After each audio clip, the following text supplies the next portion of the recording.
Make sure to be a member on the channel, link is in the description.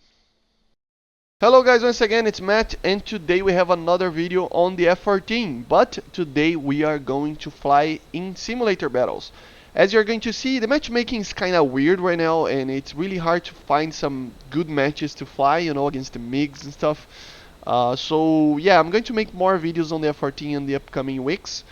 So make sure to subscribe, click like the like button, the little bell icon of course, and make sure to be a member if you want to continue to help the channel. And yeah, today we're going to check it out. Basically two sorties that I did, one big sortie and one just a small one that I got a really long AIM-54 kill that I wanted to show to you guys. And yeah, it's just that I wanted to make this basically this intro just to explain what am I doing. You know, I'm posting all the new aircraft added, you know. So of course we're going to see the premium aircraft during the week, and probably next weekend or even maybe a little bit later than that I will be doing a video, more videos on the F-14 and other stuff when the matchmaking actually calms down a little bit because of the patch, you know, it's kind of crazy. So yeah, basically let's get into it. And yeah, we are here. We are in Afghanistan. One of the best maps for me. I really enjoyed this map, and it's a difficult one to fly sometimes because it's really high in altitude, you know. So the aircraft are always not in their best performance in a dogfight in the deck, for example. And there's a lot of mountains that you have to be careful and stuff. But we are here, so we took off from the north there. We are carrying 4 AIM-54s, 2 Sparrows, and 2 AIM-9s. We got some altitude, and this is a mistake that I did because I actually watched the replay before afterwards. As you see on my TWS, I am selecting an enemy, and I'm going to end up killing a friendly because he was flying really close to the enemy, and I thought the radar was picking the enemy up. As you see, the IFF is identifying the enemy as an enemy, but for some reason, maybe it's the active radar or something like that, made so that I actually, sorry, my phone, so that I actually ended up being killing one of the friendlies that I had. So yeah, it's complicated, you know. It's a mistake that anybody can do, but as you see on the TWS, you see that the IFF is picking up one target there, friendly, and an enemy. And apparently there were other, at least one more friendly there. And yeah, I got a Fox 3 missile. So, and the Phoenix is going, but it was a very good shot. It was just a poor decision on the target, you know. And as you see, we have 3 lines on the right side of the TWS, and one of them, the 2 small ones are basically the downwards ones, is the minimum range of the missile, and the big line that it's on the right side of the TWS sometimes it's the max range of the missile, and the optimal range is the other little line there. So it has a very long range, this missile. At low altitudes it can get to 50 to 60 kilometers. So in a fighter, so it's really good. And another Phoenix was fired, as you see. So I was just trying to find more targets and trying to intercept everybody that was there. As you see, I killed the A7, but it was just a poor decision to actually shoot a missile. And yeah, you have to be careful, you know. It was one of my first games this on simulator, so I was getting used to it. So I'm sorry to you guy, to the guy that I killed with the A7. That was a really bad decision of my part. And yeah, another cool thing that I see, you can see in the, like, right next to the target that I'm firing in the TWS, I can see my missile, which is pretty cool to have that. I don't know if the radar on the F-14 could actually detect this, or it's just a War Thunder thing, but this can basically means that it is, you can actually see where the missile is going and stuff. So yeah, it's pretty cool to have that. Yeah, but I think the Phoenix actually missed, and I actually went for an Sparrow shot, so kind of side from the side there. And yeah, as you see, it was a MiG-23 there, 8 kilometers, kind of a close range shot, hard lock on the target, 5 kilometers, Fox 1. And that's a hit. So MiG-23 down. Pretty cool kill. And he didn't realize that I was actually locking him, which was kind of weird. But yeah, and then I just decided to continue the cap mission over here. I still had most of my missiles, and I has plenty of fuel, even though this aircraft actually drinks a lot of fuel. I mean, I ended up taking off with 1 hour of flight time. But as you see, I mean, it's 5 minutes on the video, and I already have 40 minutes of course I cut it some parts, but it's already on 40 minutes, and I killed technically 2 guys. So yeah, it drinks a lot of fuel, so you have to be careful with that. But in general, if you don't use the afterburner, it's pretty alright.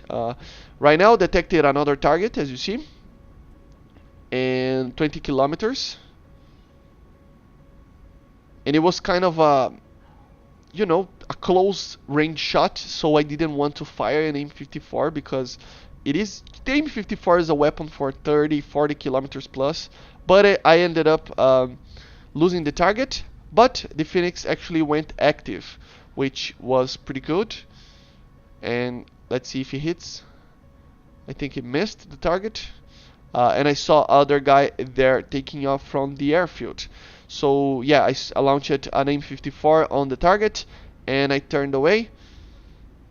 And it was actually I launched it yesterday. Before I launched an Sparrow, so I lost the lock and the missile just went AWOL. But the M54 there launched from a very close range, but it was the only missile that I had, radar guided, and it actually went active and actually killed the MiG-23, which was nice. Sorry for that guy, because it was the guy that I just killed, and he was taking off again. One thing that I realized with this aircraft is that it is very fast, so you pass around the map very quickly. I saw that a guy, I was actually getting back to the north to actually get away from the SAM sites and stuff, and I actually saw one guy following me. I think it was an F4, and yeah, we merged and we went for a dogfight. So this is basically the first dogfight that I did in simulator battles with the F-14. It's an F4F, if I'm not mistaken, and yeah, it's a very good aircraft in dogfights sometimes, but of course the F-14 can be really, really good at it. Even, of course, even better than the F4F. But yeah, I still think that the F4F can receive the AIM-9L to be actually competitive, you know. But yeah, as you see, AIM-9H, weird shot, but Fox 2, missile tracking, and a hit. But he didn't die, so I don't know what happened, but he was just flying around, and I ended up overshooting him here. I completely missed him. I don't know how did I miss that, but I still have one AIM-9, one Phoenix, and plenty of ammo on the cannon to actually kill him. He was damaged, as you see. He was trying to fire at me, and it just went cold for not. I turned away to not getting a head-on with him. It was kind of dark, you know, in some areas, so it was a little bit hard to actually see people, you know. But with the sensors and stuff, it can be very helpful, you know. AIM-9 warmed it up. Trying to get a lock. Fox 2 again. And now, finally, he's dead. So, yeah, it was complicated because he doesn't have flares. So, poor guy.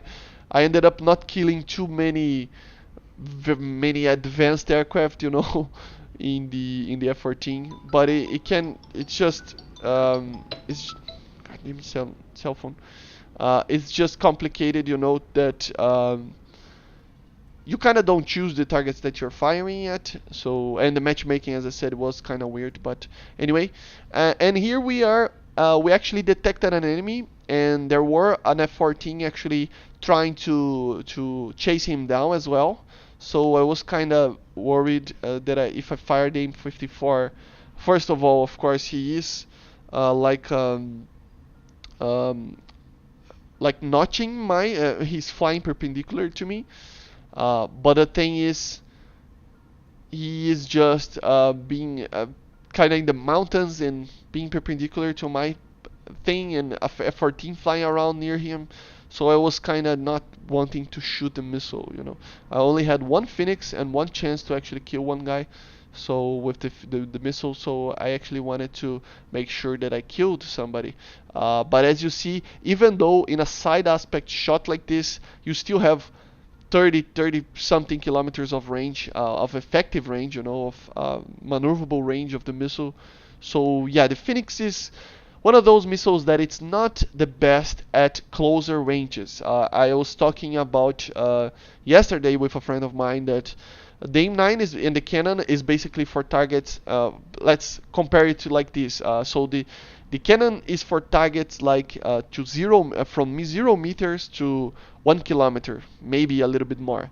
The AIM-9 is for targets from 1 kilometer and something to 3, 4, 6 kilometers depending on the target. The Sparrow is really good between like 5 kilometers and 20 kilometers, 25 kilometers. I killed a guy yesterday with the Kai, that a video that I showed it yesterday, that I actually killed a guy from 33 kilometers. So the M7F would be like from 5 kilometers to 30 kilometers or something like that. But the Phoenix really excels at longer ranges than that, you know, normally, especially in the RRB. Beautiful shot here, you know. Look at this. Look at this image, man. Just beautiful. So yeah, I detected a target, turned around, forget about that guy because I lost the track of him, and the F-14 eventually got him. So yeah, I detected, turned around 180 degrees and detected this target. As you see, the Phoenix is going active, and yeah, that's going to be one last kill, I think. This was the last kill that I got, I think. Yeah, MiG-19. So the targets that I was killing was just poor guys, you know. But yeah, the Phoenix is a very good missile beyond this 30-kilometer range, you know, 30, 40-kilometer range, because even though it doesn't turn very well, at the end of the burn time, which is 30 seconds of burn time, he will be the fastest and basically most maneuverable missile. I mean, the most maneuverable that he can be, you know, because he will be light and very fast, and he can turn very well. So yeah, targets that are not aware that the missile is coming, normally away from 30 kilometers, will be a thing of just getting people by surprise, you know. So that's the good part about the Phoenix, you know. So try to get people really from far away with the Phoenix. And yeah, basically there were the 4 kills that I got, and yeah, the last few minutes that I was actually going back to base to get rearmed and refueled, a guy just appeared from nowhere, you know, and flew a little bit with me there. So yeah, these are the War Thunder moments that you just love, don't you? I mean, look at this. I'm sorry, man. I really love DCS and stuff, but War Thunder is just amazing sometimes. But yeah, here's the last kill that I got in another sortie. I just wanted to show the effectiveness of the M54. So I'm really low and really slow, and as you see, even though I'm really low and slow, the range is still there, you know. Not the effective range, but the range is still there, the max range for a 40 to 50 kilometers shot, you know. So it's pretty fun to have that. And yeah, I hope you enjoyed the video. You know, I'm going to just show to you these amazing kill. But yeah, it's just, you have to just think. There's a lot of people complaining about the radar on the F-14 that it's really hard to you know, to use, and you have to think that it is complicated sometimes, but it is worth it to learn, you know. Fox 3 there, 30-kilometer shot. He was flying really high, and I just tried to maintain a little bit of the TWS soft lock, you know, because the Phoenix actually doesn't have the best amount of range, of course, in the active mode. It's not like he was firing missiles, as you see, but he wasn't tracking. And as you see, my Phoenix coming from his underneath his belly, so he would never see that missile coming, man. Never. And Splash. So yeah, pretty good kill, pretty fun. I love this aircraft, and I more for the 4th gen stuff, but yeah, I hope we see more of them, and I see you guys on the next one. I hope you enjoyed the video. Make sure to sub, and bye.